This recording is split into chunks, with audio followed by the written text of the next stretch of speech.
สบายดีสวัสดีครับพี่น้องอยู่ทั้งฝั่งไทยแล้วก็ฝั่งลาวเนาะที่ว่าติดตามส่อง YouTube บ่าวไส้มื้อนี้บ่าวไส้มาพามาอัปเดตมาฟังเรื่องราวเนาะของสาวพรเนาะพี่น้องสาวพรก็คือเป็นเมียของอีกผู้หนึงที่ว่าติดอยู่ในถ้ำเนาะเพราะว่าติดอยู่ในถ้ำ2คนตอนนี้ถือว่าเข้าสู่เดือนหนึงแล้วเนาะเข้าสู่เดือนหนึงว่าซะที่ว่าเพิ่นติดอยู่ในถ้ำออกมาบ่ไหลเนาะตอนนี้ ความหวังของสาวพรผู้ที่ว่าเป็นเมียตามที่ว่าเขาไปสัมภาษณ์เนาะพี่น้องเนาะบ่าวไส้สิเอาให้เบิ่งในตอนช่วงท้ายๆเด้อบ่าวไส้สิเว้าสู่ฟังพอขาวๆเนาะฟังแล้วอีโตนแห้งบ่าวไส้เพิ่นบ่ได้ไปอยู่หน้าถ้ำเนาะพี่น้องเนาะเพิ่นบ่ได้ไปขึ้นถ้ำอยู่หน้าถ้ำแต่กี้เพิ่นสิอยู่ทุกๆวันทุกๆมื้อตอนที่ว่ากู้ภัยไทยมาเนาะเพิ่นก็สิอยู่ถ้ำนั่นแหละนอนอยู่ในถ้ำนำนอนอยู่ปากถ้ำนำทีมงานกู้ภัยว่าซะนอน บ่ได้แม่นนอนผู้เดียวเด้นอนกับลูกพี่น้องลูกน้อยๆเอาไปนอนนำนอนรอท่าผัวคิดว่าผัวสิดอดกลับมาว่าซะแต่ว่ารอคอยไปรอคอยมาเนาะจนวันที่ว่ากู้ภัยเข้าไปพอทั้งหาคนเนาะที่ว่าติดอยู่ในถ้ำมีโดยที่ว่ามีโจมืดนำเบาไส้สิมาเล่าสู่ฟังเนาะเพราะว่าเพิ่นเว้าสู่อ่าบุคคลที่ว่าเขาไปสัมภาษณ์เนาะก็คือบ่าวเหย้าพี่น้องไปสัมภาษณ์สาวพร เมียของท้าวเบเนาะพี่น้องเนาะเมียของท้าวเบอายุ29ปีที่ว่าติดอยู่ในถ้ำ1ใน2น่ะพี่น้องเพิ่นว่าตอนที่ว่าไปพ้อทั้ง5คนเนาะก็รู้สึกดีใจเพิ่นว่านะคือว่าแต่สิมีผัวเจ้าของเพราะว่าตอนที่เอาไปพ้อทั้ง5คนแม่นบ่พี่น้องก็สิมีทั้งครูเบนและคุณมิโกไปเนาะเขาก็บ่ฮู้ว่าแม่นผู้ใดเป็นไผในตอนนั้นตอนที่ว่าเขาถามชื่อบัดนี้ เขาถามชื่อแล้วก็เข้าลงในโลกโซเชียลแล้วก็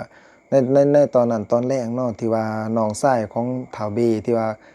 เขาไปช่วยทีมกู้ภัยฝั่งไทยแล้วก็ทีมกู้ภัยต่างประเทศนำทางเข้าไปนะท้าวเอเนาะพี่น้องเนาะเพิ่นไปแล้วก็ออกมาหลังจากที่ทั้งหาคนออกมาแล้วก็มาบอกพี่เอื้อยว่าซะมาบอกเอื้อยมาบอกพี่เอื้อยก็บอกว่าบ่มีอ้ายเพิ่นว่าซะ เออสาวพรน่ะเมื่อได้ยินจั่งซั้นแล้วนี่หัวใจตกบั่มเลยน้ำตาไหลไหเพราะว่าบ่มีชื่อผัวเจ้าของอยู่ในหั้นสาวพรได้พ้อกันกับผัวเพิ่นเนาะก็คือท้าวเวที่ว่าติดอยู่ในถ้ำปัจจุบันนี้ที่ว่าออกมาบ่ไหลเนาะทั้งสองคนกับท้าวรัตน่ะพี่น้องเราเลยพบพ้อผัวเราพี่น้องได้พบพ้อผัวเราหั้นครั้งหนึ่งได้พบพ้อเทื่อหนึ่งได้เจอกันเทื่อเดียวว่าซะ อันนี้คือเล่าให้เราสู่ฟังเนาะเจอกันก็คือแม่นว่าได้เจอกันแบบไรเจอกันในความฝันพอฝันพอแต่เทื่อเดียวพี่น้องตอนที่ว่าติดอยู่ในถ้ำนั่นก็คือคืนแรกที่ว่าเพิ่นเข้าไปในถ้ำสาวพรเมียของท้าวเบฝันพี่น้องฝันเห็นผัวมาหาอยู่เฮือนเว้าแล้วคนขิงลุกเลยบ่าวไส้เว้านี่ฝันเห็นผัวมาหาอยู่เฮือน มาหานุ่งเสือแขนสั้นตามที่บ่าวไส้ฟังเพิ่นเว้าเนาะ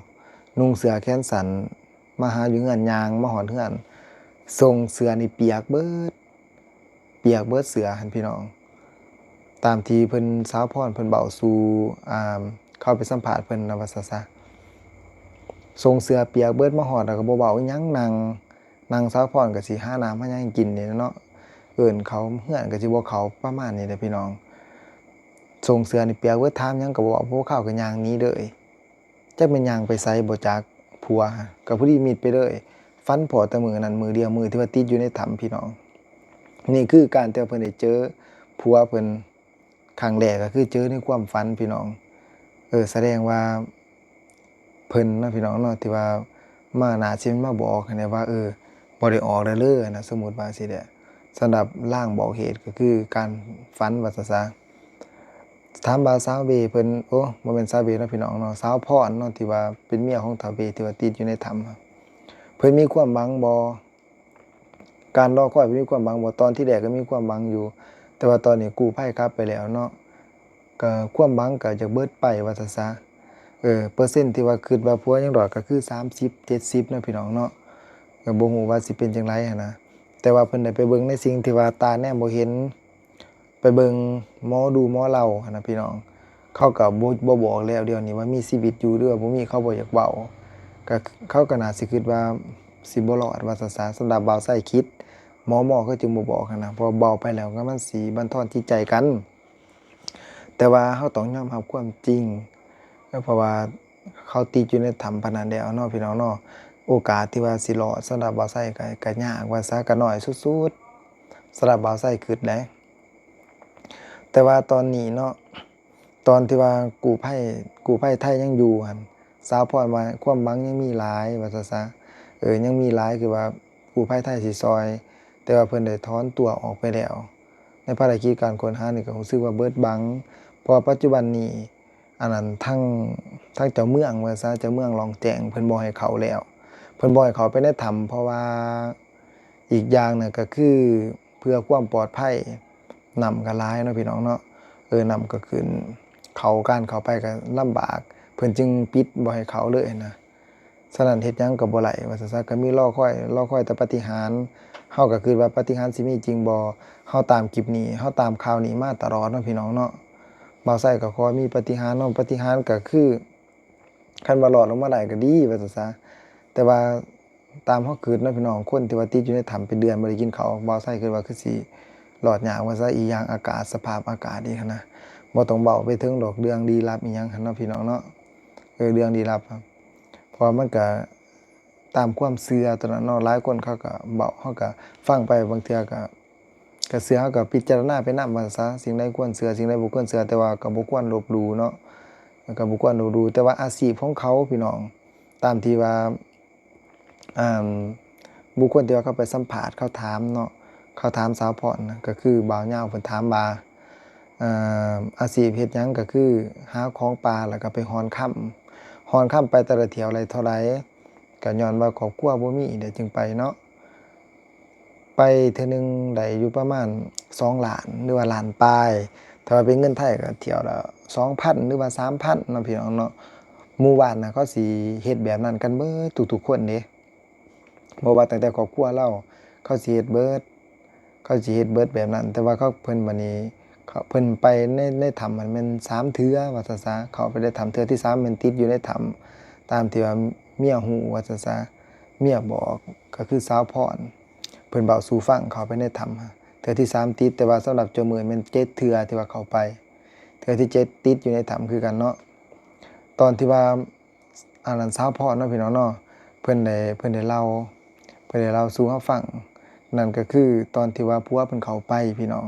เพิ่นเข้าไปในถ้ำนี่บ่แม่นเพิ่นเข้าไปตอนช่วงกลางเว้นเด้พี่น้องตอนช่วงเช้าบ่แม่นเพิ่นได้เล่าสู่ฟังว่าตอนที่ว่าผัวเพิ่นเข้าไปห่อข้าวน้ำเต้าให้ว่าซั่นซะเขาสิเข้าไปยามแลงเขาสิเข้าไปตอนช่วงประมาณ 5:00 นแลงในมื้อนั้นฮะ5:00 นแลงแสดงว่าทิมโจมื้อสิเข้าไปนำหลังอีกเพราะว่าทั้ง2คนนี่เข้าไปก่อนที่ว่าเข้าไปอยู่ในโถงที่ว่ามันดึกที่สุดหั้นนะเพราะว่าอีกอย่างเข้าไปในช่วงแล้งๆมันก็เสี่ยงแม่นบ่ล่ะพี่น้องมันก็เสี่ยงว่าในช่วงเป็นช่วงหน้าฝนก็คือฝนมันตกกลางคืนเด้ฝนมันสิตกกลางคืนเวลากลางคืนฝนตกมันก็ออกมาบ่ไหลบัดนี้หลังจากออกมาบ่ได้แล้วในมื้อนั้นวันที่ประมาณวันที่10วันที่20สาวพรแล้วก็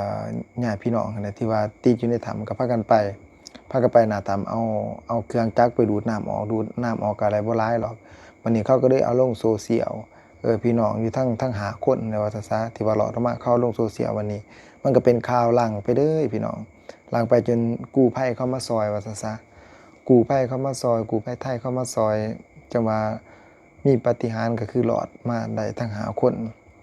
แต่ว่าทั้ง5นั้นบ่มีชื่อบ่มีผัวของสาวพรว่าซะที่ว่าบ่าวไส้กำลังเว้าอยู่นี้เนาะแล้วก็รู้สึกน้อยใจแล้วก็ชีวิตต่อไปสิอยู่จังไดเพิ่นก็เลยตัดสินใจเพิ่นก็เลยเว้าว่าสิบ่กลับเมื่อบ้านเมื่อบ้านเพิ่นเมื่อบ้านเกิดพ่อแม่เพิ่นน่ะเพิ่นสิอยู่นี่อยู่สร้างอยู่นี่สินสมสารที่ว่าผัวเฮ็ดมาให้ว่าซะเพิ่นที่ว่าเอาผัวเนาะพี่น้องบ่ได้ผูกคอต่อแขนกันหรอกเอากันโดดว่าซะเพราะว่าย้อนว่าความมักกันซื่อๆเนาะพี่น้องเนาะจึงได้อยู่นำกันได้6ปีมีลูกอยู่2คนเนาะผู้น้อย8เดือนแล้วก็ผู้ใหญ่ประมาณ6ปีประมาณนี้แหละตามที่ว่าเพิ่นเว้ามาเนาะพี่น้องเนาะก็มีผู้ใหญ่ผู้น้อยบ่6ปีก็3ปีเนาะถ้าว่าเบาไส้เบาผิดเนาะพี่น้องปัจจุบันนี่เพิ่นก็บ่ได้นอนอยู่เรือนว่าซะ เพิ่นก็ไปนอนเฮือนเพิ่นไปนอนอยู่เฮือนแม่ย่าก็คือแม่ของผัวไปนอนอยู่พุ่นบ่อยากให้นอนอยู่ผู้เดียวแต่ว่าเพิ่นบ่ได้ขึ้นถ้ำนี่มัน2มื้อแล้วบ่ได้ไปอยู่ปากถ้ำแต่ทุกๆมื้อเพิ่นก็สิไปรอคอยตั้งแต่เข้าทีมงานกู้ภัยมาหรือว่าตั้งแต่มื้อที่แฟนเพิ่นหรือว่าผัวเพิ่นติดอยู่ในถ้ำเพิ่นก็สิไปอยู่ปากถ้ำตอนที่ว่ากู้ภัยอยู่เพิ่นก็นอนอยู่หน้าถ้ำเลยกับลูกน้อยๆว่าซะซะเออตอนที่ว่ามันบีบหัวใจที่สุดเนาะไปนอนอยู่หน้าถ้ำคือว่าผัวสิออกมา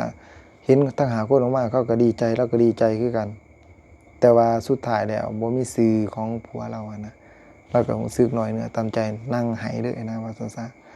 อันนี้คือบ่าวไสมาอัปเดตเนาะพี่น้องเนาะฟังแล้วก็เป็นตาอีโตนสงสารอยู่เพราะว่า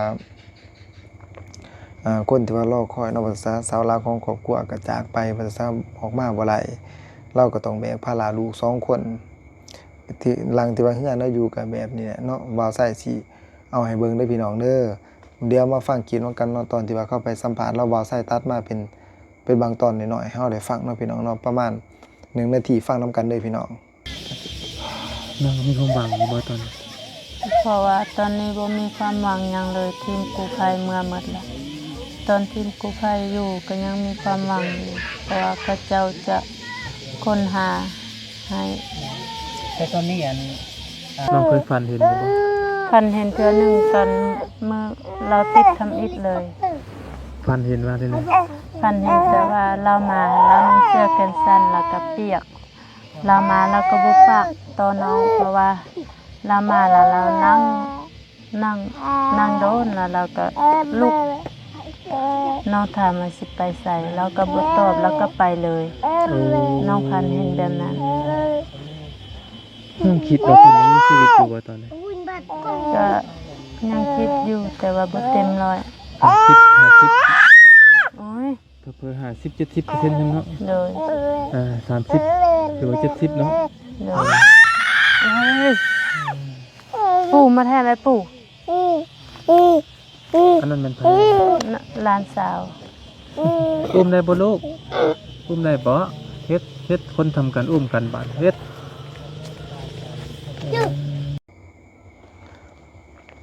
อันนี้คือคลิปที่ว่าบ่าวเหย้าเพิ่นไปสัมภาษณ์สาวพรเนาะพี่น้องเนาะบ่าวไสฟังก็ตามที่บ่าวไสเล่าหั่นน่ะเพิ่นก็สิสัมภาษณ์กันยาวแต่ว่าบ่าวไสเอามาเบาก็ยาวเติบคือกันเนาะ10ปลายนาทีให้พี่น้องเฮาเลยรับชมรับฟังนำกันพี่น้องมีเรื่องราวหลายเนาะบ่าวไสสิคอยมาอัปเดตสู่ฟังเด้อพี่น้องเด้อเพราะว่าตอนนี้ที่ว่าเราก็เป็นตาอีโตนว่าซั่นซะก็ถือว่ารับภาระหลายเนาะดูก็2คนเนาะพี่น้องเนาะ